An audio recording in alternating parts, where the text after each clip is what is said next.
C'est parti, salut les gens, on se retrouve aujourd'hui pour une nouvelle vidéo. Et aujourd'hui, nous allons résumer, donc c'est la vidéo résumée, tu as le cours sur l'artère aortique en anatomie. On remercie bien sûr les professeurs de la faculté de médecine d'Alger, plus précisément aujourd'hui, docteur Baba pour le diapo, t'as le cours qui m'a à la balcon. Sans trop tarder, nous بداو avec le résumé تاعنا. Alors, l'artère aortique, c'est la plus grande artère dans le corps تاعك. Elle est à l'origine de toutes les artères de la grande circulation, c'est-à-dire de la circulation systémique. Elle va naître directement du ventricule gauche, par lequel elle va recevoir le sang qui sera éjecté par ce même ventricule. Elle va avoir un trajet qu'on va pouvoir diviser en deux segments. Un trajet derrière le thorax, derrière la cavité thoracique, qui va constituer le premier segment à l'aorte, qui sera l'aorte thoracique, et un deuxième segment qui sera la cavité abdominale, l'abdomen, qui va constituer donc l'aorte abdominale. Elle va se terminer aux alentours de L4, de la quatrième vertèbre lombaire, en se divisant en ces deux grosses branches terminales, les artères iliaques communes, et avec une petite dernière branche terminale qui est l'artère sacrale médiane, pour donner trois branches terminales. Au niveau de l'origine de cette artère aortique, de cette aorte, elle va prendre origine, comme on a dit, du ventricule gauche, plus précisément au niveau d'un ostium, d'un orifice. Un ostium qui sera valvulaire, qui va présenter une valve. La valve sigmoïde aortique qui sera composée de trois valvules, trois cuspides. Deux valvules antérolatérales, droite et gauche, et une valvule postérieure. Son trajet, comme on a dit, va être divisé en deux. Un trajet thorax, plus précisément le médiastin, qui va composer l'aorte thoracique, et un trajet abdominal, la cavité abdominale, l'espace rétropéritonéal médian, c'est-à-dire en arrière du péritoine, qui va constituer donc l'aorte abdominale. Donc, si on veut détailler ce trajet, le premier segment de l'aorte sera ascendant. Il aura une trajectoire oblique en haut, à droite et en avant, pour ensuite se stabiliser, donner un segment plus vertical, pour ensuite s'infléchir. Elle va s'infléchir aux alentours de la quatrième vertèbre thoracique, la vertèbre T4, pour donner un segment horizontal, un segment qui va aller d'avant en arrière. Ensuite, on va avoir un segment descendant, un segment, ce sera l'aorte thoracique descendante qui va descendre en arrière, le médiastin postérieur, jusqu'à la 12e vertèbre thoracique, jusqu'à T12. Win, le diaphragme, il va transpercer le diaphragme en passant par un petit trou, un hiatus, le hiatus diaphragmatique aortique, avec lequel l'aorte thoracique va donner le segment abdominal, l'aorte abdominale. Elle va continuer son trajet jusqu'à la quatrième vertèbre lombaire, où elle va se diviser avec les branches terminales qu'on a déjà citées. Artère iliaque commune droite, gauche et l'artère sacrale médiale. On commence avec l'étude de l'aorte thoracique. L'aorte thoracique, c'est le segment à l'aorte qui va se situer au niveau du thorax, plus précisément au niveau du médiastin. Naqsmo en trois segments. Elle a la trajectoire de l'aorte, l'artère aortique. Un segment qui sera ascendant, un segment horizontal qui va aller se diriger en arrière, donc d'avant en arrière, et un segment descendant, les yahbat. D'accord. On peut avoir une autre division de l'aorte thoracique à la mobilité de l'aorte.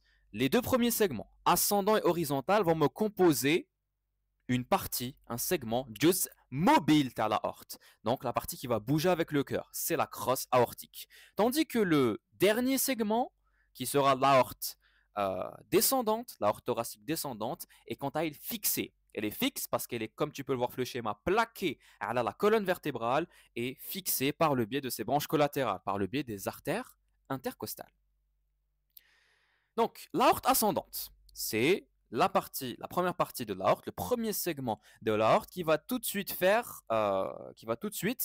suite à l'ostium aortique, le ventricule gauche. C'est un segment qui est presque totalement intrapéricardique. Alors, on relève le péricarde par le biais de la gaine séreuse du péricarde qui va entourer non seulement l'aorte ascendante, mais aussi le tronc de l'artère pulmonaire.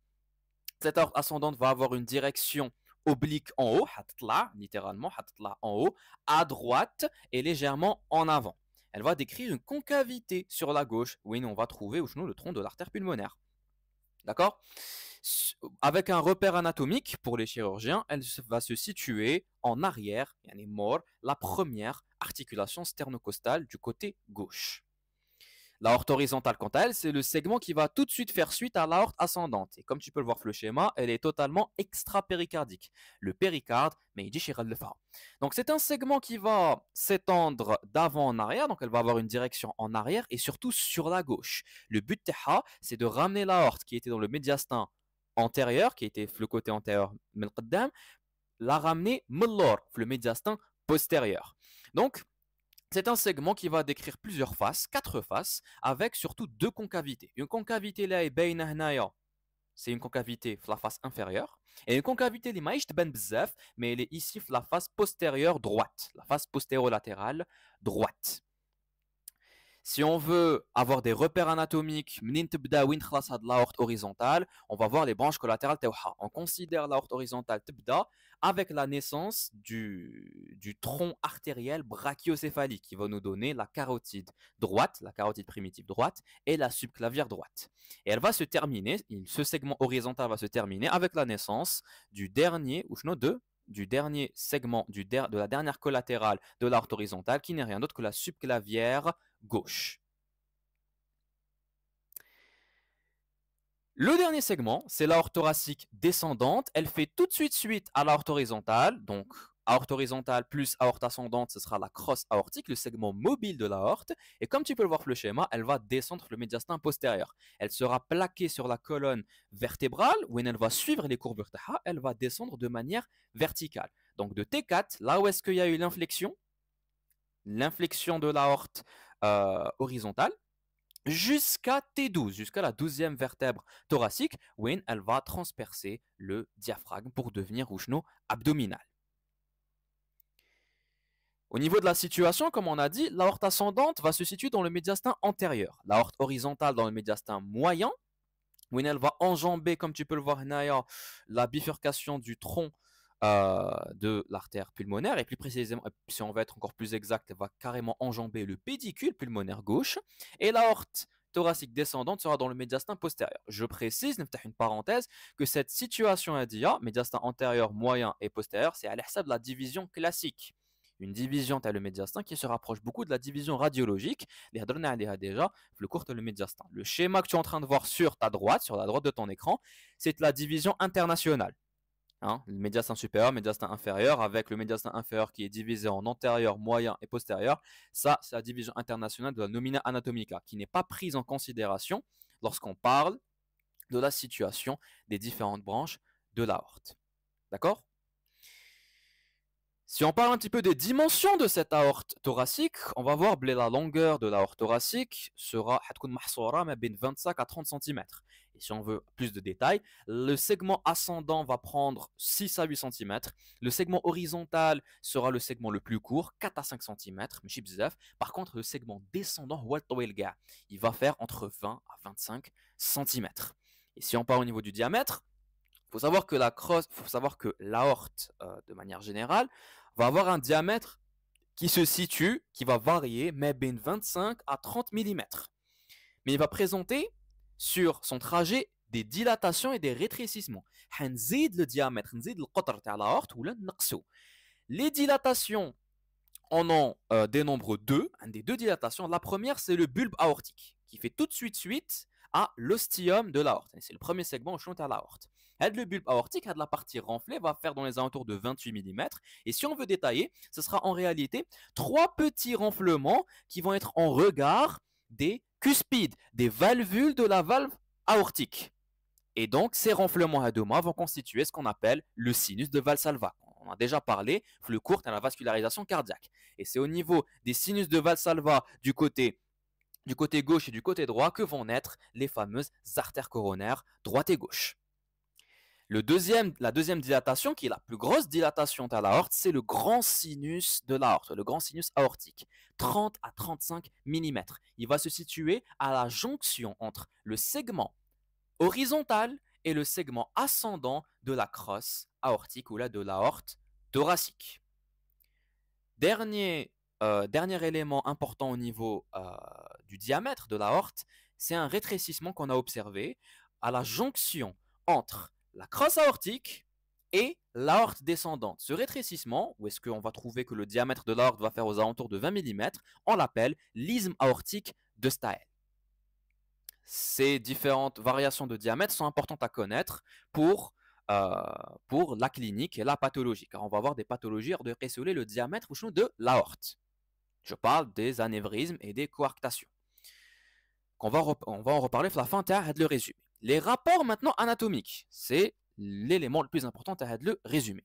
L'aorte ascendante, comme on a dit, c'est un segment qui est totalement intrapéricardique, enfin presque totalement intrapéricardique. Donc on va avoir des rapports derrière le péricarde. Si on enlève le péricarde, quels sont les éléments vasculaires, nerveux, viscéraux qui sont en contact de l'aorte ascendante? Et on aura des rapports extrapéricardiques. Il y a pour le péricarde.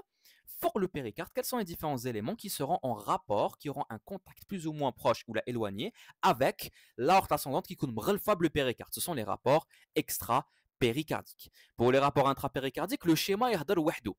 L'aorte ascendante va être en contact, va être en rapport intime avec le tronc de l'artère pulmonaire sur la gauche, sachant qu'au début, le tronc de l'artère pulmonaire était situé en avant et ensuite elle va le contourner du coup sur la gauche. Donc sur la gauche, j'ai le tronc de l'artère pulmonaire. Sur la droite, j'ai le segment intrapéricardique de la veine cave supérieure, comme tu peux le voir ici, là où je suis, le péricarde. J'ai les artères coronaires. En avant, j'aurai l'auricule droite. Et je peux rajouter quelques vaisseaux lymphatiques et quelques rameaux nerveux du plexus cardiaque qui vont être en contact, en rapport avec la face antérieure de l'aorte ascendante. En arrière, qu'est-ce que je vais avoir? Je vais avoir le sinus transverse de Theil. Le sinus transverse de Theil qui est ouvert avec deux orifices, un orifice gauche et un orifice droit qui va permettre au chirurgien de le doigt Théo. L'orifice droit du sinus transverse de Theil peut être considéré comme étant un rapport anatomique sur la droite de l'aorte ascendante. Après le sinus transverse de Theil, qu'est-ce qu'on peut trouver? On va trouver la branche, on va trouver l'artère pulmonaire droite qui vient après la bifurcation du tronc de l'artère pulmonaire.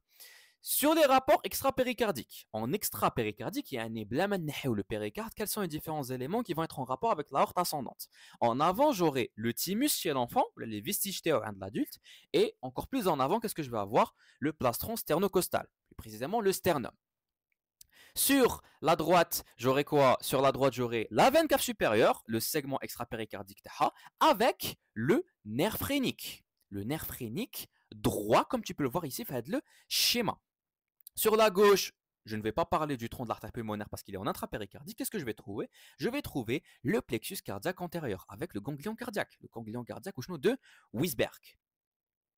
En arrière, je peux la bifurcation ou la trachée en ces deux branches souches. Encore plus en latéral, si on veut voir à la gauche et à la droite, encore plus en latéral, plus éloigné, on va trouver les plèvres médiastinales et les poumons. Pour l'aorte horizontale, comme elle va enjamber la bifurcation le tronc de l'artère pulmonaire. On va lui décrire 4 faces. Une face antérolatérale gauche, antéro-gauche, qu'on voit du coup de la vue. Une face supérieure qui va donner naissance aux branches collatérales. Une face inférieure qui sera concave. Et une face postéro-droit qu'on ne voit pas faire les vues mais qui est ténée de concave. Alors, quels sont les différents rapports à les faces? Pour la face antéro-gauche, c'est la face où est-ce que je vais trouver le plan nerveux. Le plan nerveux, c'est là où est-ce que je vais trouver le croisement les deux nerfs au niveau de cette zone-là. Donc, le nerf qui va naître de la région cervicale et qui va descendre pour venir innerver le diaphragme, et il va passer à la gauche le cœur, c'est le nerf phrénique gauche. Et on a un deuxième nerf qui va naître au niveau du tronc cérébral, il va descendre la région cervicale, la région le cou en étant satellite de la carotide gauche, c'est le nerf vague gauche qui va donner ici un récurrent. le récurrent laryngé gauche qui va venir innerver les cordes vocales ou le larynx. Ce sont ces deux nerfs-là qui vont être les principaux rapports anatomiques à la face antéro-gauche. On peut rajouter la veine intercostale supérieure gauche. C'est une branche, enfin c'est une affluente vers le tronc veineux brachiocéphalique, ici, qui va venir drainer le sang veineux à les 3 premiers espaces intercostaux. D'accord? Ça, c'était pour la face antéro-gauche. On peut rajouter les nerfs ou le plexus cardiaque antérieur. Donc, qui m'a rappelé que c'est une face qui est nerveuse. La deuxième face, la face postéro-droite, c'est une face viscérale et lymphatique, si on veut résumer. C'est une face viscérale car on va trouver, d'avant en arrière la trachée, puis on va trouver sur le plan lymphatique les nœuds, les lymphonœuds trachéobronchiques supérieurs. On trouve l'œsophage, enfin en arrière, encore plus en arrière de la trachée, et on trouve le canal thoracique encore plus en arrière. On peut rajouter à ça le récurrent laryngé, le récurrent laryngé gauche qui va passer du coup l'aorte horizontale, et ensuite il va remonter et va croiser la face postéro-droite. La face inférieure, quant à elle, ce sera une face qui sera en rapport avec la bifurcation le tronc de l'artère, le tronc de l'artère pulmonaire. C'est une face concave qui va rester liée à l'artère pulmonaire gauche par le biais d'un ligament, le ligament artériel de Bottal, qui est un vestige embryonnaire. Elle sera en rapport avec la branche souche gauche après la bifurcation de la trachée. J'aurai la branche souche gauche qui va venir aller vers le le poumon gauche. Et on aura le nerf récurrent laryngé gauche. Le nerf récurrent laryngé gauche aura des rapports avec presque les faces, je dis bien presque, les faces ou l'aorte horizontale, parce qu'il va venir l'aorte horizontale. La face supérieure, c'est la face qui va donner naissance au tronc, aux différentes branches collatérales. Le tronc artériel brachiocéphalique, qui va nous donner la subclavière droite et la carotide primitive droite, la carotide primitive gauche et la subclavière gauche. Cette face supérieure, elle est barrée, par cette veine hadia, ce n'est rien d'autre que le tronc veineux brachiocéphalique gauche. D'accord? En plus de ce tronc brachiocéphalique gauche et de ses branches collatérales, on va voir, sur le plan lymphatique, on va trouver des lymphonœuds, des ganglions lymphatiques, la chaîne lymphatique médiastinale antérieure transverse. En plus de ça, on va trouver deux structures anatomiques qui ont été délimitées par les anatomistes. Le triangle vasculaire prétrachéal, le voilà, et le quadrilatère vasculaire latérotrachéal gauche. Alors, pour le triangle vasculaire prétrachéal, il est là, regarde, le triangle Hadaya, qui va être limité en haut par le tronc veineux brachiocéphalique gauche, en bas par la face supérieure de l'aorte horizontale, sur la gauche par la carotide primitive gauche, et sur la droite par le tronc artériel brachiocéphalique. Et je ne précise pas, pour le tronc artériel brachiocéphalique, je ne précise pas il y a une droite ou gauche, parce qu'il y a une règle واحد. ماشي كيما les troncs veineux brachiocéphaliques, les عند des زوج. واحد à la gauche, واحد à la droite, ils vont s'unir pour me donner la veine cave supérieure. Donc, l'espace le triangle vasculaire, pourquoi est-ce qu'il est important? Parce qu'il va contenir une branche collatérale inconstante de l'aorte horizontale qui sera l'artère thyroïdienne moyenne pour venir vasculariser la thyroïde. Et j'aurai la partie inférieure, le thymus qui peut venir faire le triangle vasculaire prétrachéal. La deuxième structure qui a été délimitée par les anatomistes, c'est le quadrilatère vasculaire latérotrachéal gauche. Le voilà. Voilà, c'est un espèce de rectangle, voilà, qui va être délimité. Il va être délimité en haut par, ici c'est encore mieux, il va être délimité en haut par la veine intercostale supérieure gauche, en bas par, bien sûr, l'aorte horizontale, la face supérieure, sur la gauche par la subclavière gauche et sur la droite par la carotide primitive gauche. L'espace, il est important parce que c'est exactement en fait l'espace où je vais avoir le croisement de mes deux nerfs.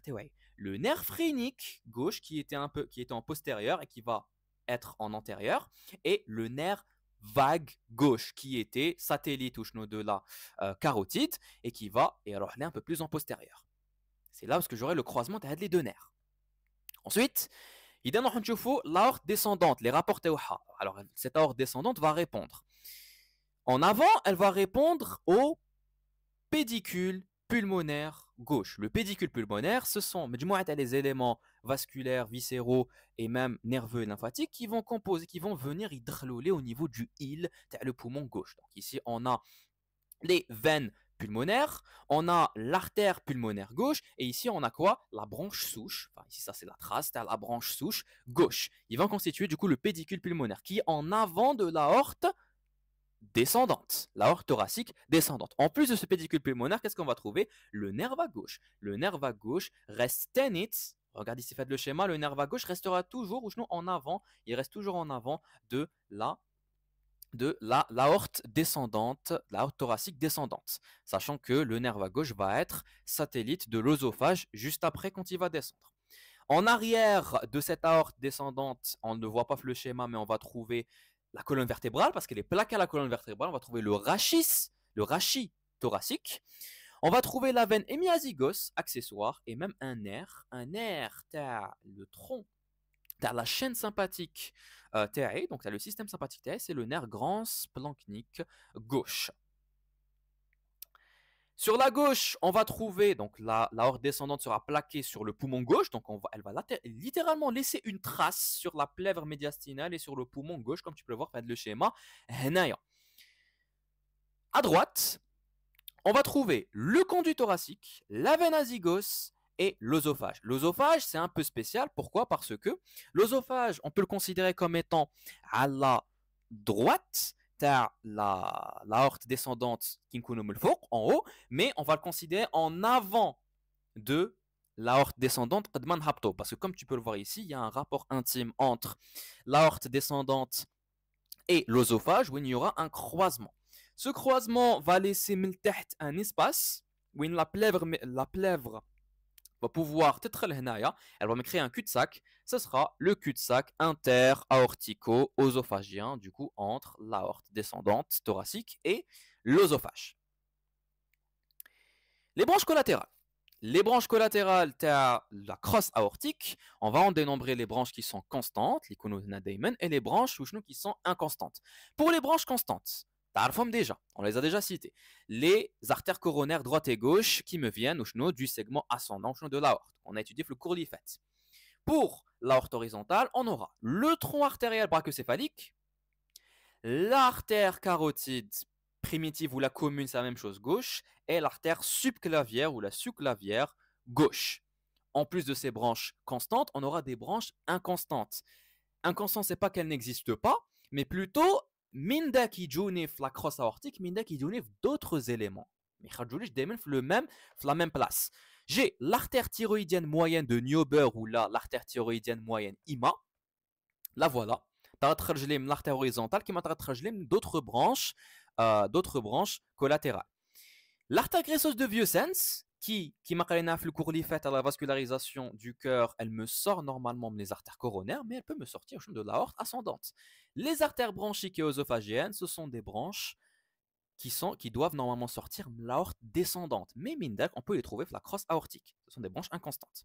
En parlant de l'aorte thoracique descendante, ces branches collatérales, on peut nqsmouha en deux types. Les branches qui sont destinées aux viscères, aux organes, ce sont les branches viscérales. Qu'est-ce qu'on va trouver? On va trouver les artères œsophagiennes pour l'œsophage, parce que l'aorte descendante a un rapport intime avec l'œsophage. Donc, je peux en avoir 2 à 4, supérieures, inférieures et même moyennes pour les artères œsophagiennes. J'ai des artères, qu'est-ce que j'ai dans l'aorte descendante? J'aurai les branches, les branches. Donc, je peux avoir des artères bronchiques, kiff, nombre 2 à 3, c'est variable. Et je peux avoir des artères qu'on va appeler les artères médiastines. Ces artères médiastines sont destinées au tissu lymphatique ou là au tissu conjonctif, t'as le médiastin, qui ont pour but de vasculariser les tissus conjonctifs, t'as le médiastin terré. Ça, ce sont les branches viscérales destinées aux organes. J'ai des branches pariétales destinées aux parois, t'as le thorax terré. Ces branches pariétales, ceux qui vont te sauter aux yeux, le schéma, ce sont les artères intercostales. Les artères intercostales, on va en dénombrer 9. Les 9 derniers espaces intercostaux sont vascularisés par l'aorte descendante, l'aorte thoracique descendante qui va me donner 9 paires d'artères intercostales. Les 3 premiers espaces intercostaux sont quant à eux vascularisés par le tronc cervico-intercostal. Ce tronc cervico-intercostal, c'est une branche collatérale des artères subclavières. D'accord? En plus de ces artères intercostales, j'aurai des artères qui vont vasculariser le diaphragme. On va les appeler les artères diaphragmatiques ou les artères phréniques. Pour l'aorte thoracique, j'aurai les artères phréniques supérieures. À ne pas confondre avec les artères phréniques inférieures qui seront l'aorte abdominale.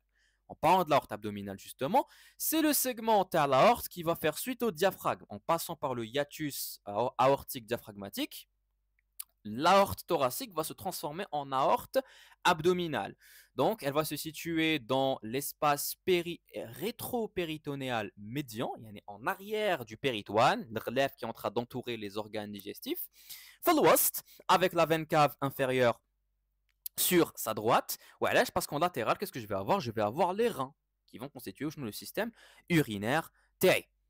Donc, juste après l'aorte thoracique à hauteur de T12, je vais transpercer le hiatus pour donner un trajet vers l'aorte abdominale, l'espace rétropéritonéal médian. Elle va descendre verticalement légèrement sur la gauche, toujours légèrement sur la gauche de la ligne médiane. Elle se terminera à hauteur de la quatrième vertèbre lombaire L4 en donnant ses branches terminales, les artères iliaques communes et l'artère sacrale médiane. Elle aura une longueur entre 15 à 18 cm. Il y a 20 cm dans certains cas. Ce sont des variations anatomiques. Au niveau des rapports, dans le hiatus aortique, l'aorte abdominale, l'aorte abdominale va répondre en arrière the face. Déjà, je vais avoir le conduit thoracique, le canal thoracique. Le canal thoracique, il faut toujours garder en tête les rapports anatomiques, soit il se situe en arrière et à droite. En arrière et à droite de l'aorte, qu'elle soit descendante, ou là qu'elle soit thoracique descendante, ou là qu'elle soit abdominale.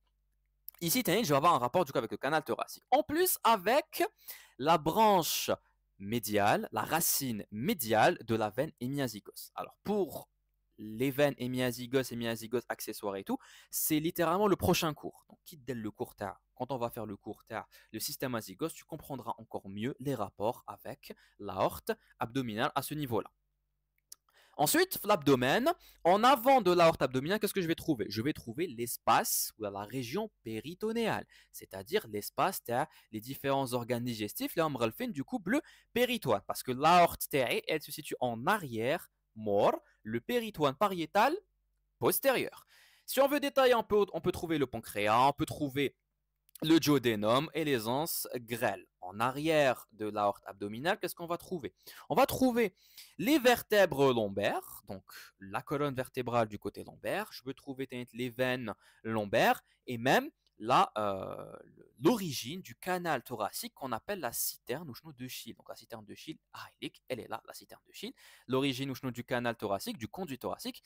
On peut dire que l'origine du conduit thoracique se situe en arrière ou là à la droite. Ce n'est pas faux dans les deux cas, parce qu'en réalité, quand on va voir une coupe transversale, elle se situe en arrière et à droite. Les deux sont justes. Mais surtout, l'élément le plus important qui se situe à la droite de l'aorte abdominale, ce n'est rien d'autre que la veine cave inférieure. C'est l'élément le plus important qui se situe du coup sur la droite de l'aorte abdominale. Sur la gauche, on ne trouve pas vraiment d'éléments importants, mis à part ce qu'il y a dans l'espace rétropéritonéal latéral gauche, qui n'est rien d'autre que le rein gauche avec la surrénale mulfoq. Donc, idarani en hauteur, je vais trouver la surrénale, et idarani je vais trouver le rein et l'urtère, c'est-à-dire le vaisseau qui va yibat l'urine, le rein, la vessie. Pour les branches collatérales, on aura kif qui m'a pour l'aorte thoracique descendante, des branches pariétales et des branches viscérales. Les branches pariétales sont destinées aux parois. Donc on a les artères lombaires qui sont destinées, on en a 5 de chaque côté. Elles sont destinées aux parois à la région adiale lombaire. C'est les équivalentes à les artères intercostales entre guillemets, si tu veux. C'est l'équivalent à l'aorte abdominale. Et j'ai les artères phréniques inférieures qui vont vasculariser le diaphragme miltahت. Donc artère phrénique ou la diaphragmatique, c'est la même chose, inférieure droite et inférieure gauche.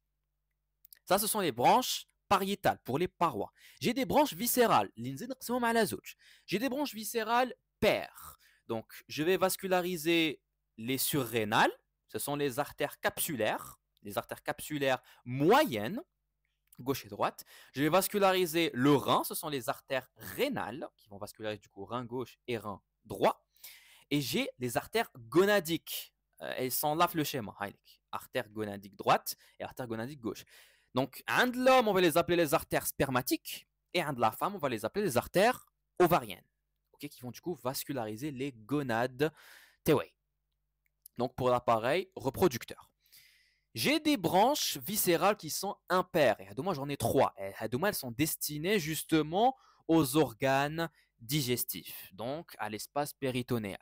Donc j'en ai 3. J'ai le tronc cœliaque qui va donner du coup 3 branches, qui vont nous donner 3 autres branches qui seront destinées à l'estomac, à la rate et même au foie. Donc je ne vais pas rentrer dans les détails. J'aurai l'artère gastrique pour l'estomac, j'aurai l'artère splénique qui va vasculariser un peu de l'estomac et surtout il va aller à la rate, et j'ai l'artère hépatique commune qui va me donner l'hépatique propre pour le foie et d'autres branches où il me les détails. Ça c'est le tronc cœliaque. J'ai les artères mésentériques, un des wahda supérieures, wahda inférieure, principalement pour vasculariser le côlon.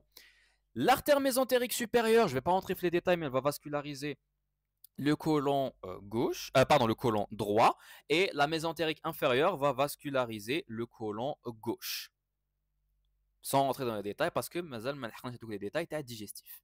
Les branches terminales bénines, les artères iliaques communes droite et gauche qui vont me donner artère iliaque interne pour les organes tels pelvis et la paroi, et artère iliaque externe pour le membre inférieur, le membre pelvien. Et l'artère sacrale médiale qui va passer par l'ouest et venir vasculariser cette région-là, la région au niveau du sacrum.